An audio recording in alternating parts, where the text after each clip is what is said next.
Symptômes. Parfois, aucun symptôme n'est détectable. Les symptômes les plus courants sont les suivants. Cependant, d'autres problèmes de santé peuvent aussi être à l'origine de ces symptômes. Toux qui s'intensifie ou qui ne disparaît pas, il faut être attentif à une toux du fumeur qui s'aggrave. Douleur constante au thorax, qui s'accentue lorsqu'on tousse ou respire profondément. Respiration sifflante. Essoufflement. Crachat de sang.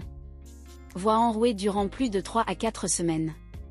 Selon le cas, bronchite ou pneumonie à répétition, perte de poids et d'appétit, fatigue chronique, maux de tête, mal aux os, etc.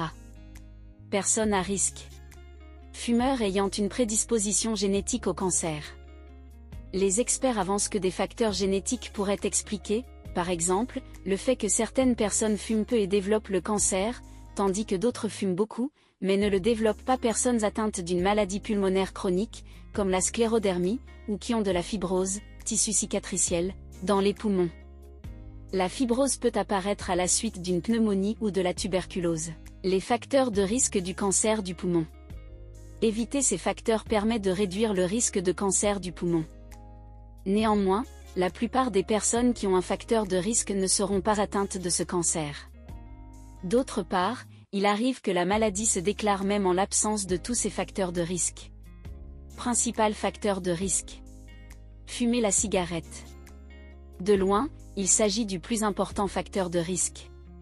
Les fumeurs sont de 10 à 25 fois plus à risque d'avoir un cancer du poumon que les non-fumeurs. Pour un fumeur de 2 paquets de cigarettes par jour, le risque est 50 fois plus élevé. La prévention du cancer du poumon. Mesures préventives de base. Le cancer du poumon est un type de cancer pour lequel les chances de guérison sont faibles. Il existe par contre plusieurs moyens de le prévenir. Peu importe l'âge et les habitudes de tabagisme, cesser de fumer réduit le risque d'être atteint de cancer du poumon et d'une foule d'autres maladies. 5 ans après avoir cessé de fumer, le risque de cancer du poumon diminue de moitié. De 10 à 15 ans après la cessation, le risque rejoint presque celui des personnes qui n'ont jamais fumé. Principales mesures préventives. Le moyen préventif le plus efficace est sans aucun doute de ne pas commencer à fumer ou d'arrêter de fumer.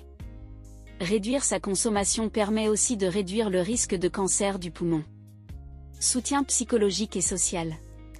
Demander le soutien de ses proches, se joindre à un groupe d'entraide, assister à des conférences ou obtenir du soutien en psychothérapie sont autant de moyens pour aider à mieux traverser les moments difficiles qui peuvent survenir à l'annonce du diagnostic et au cours de la maladie. Plusieurs programmes et services sont offerts dans les hôpitaux et par les associations vouées au cancer. S'informer auprès de son équipe médicale.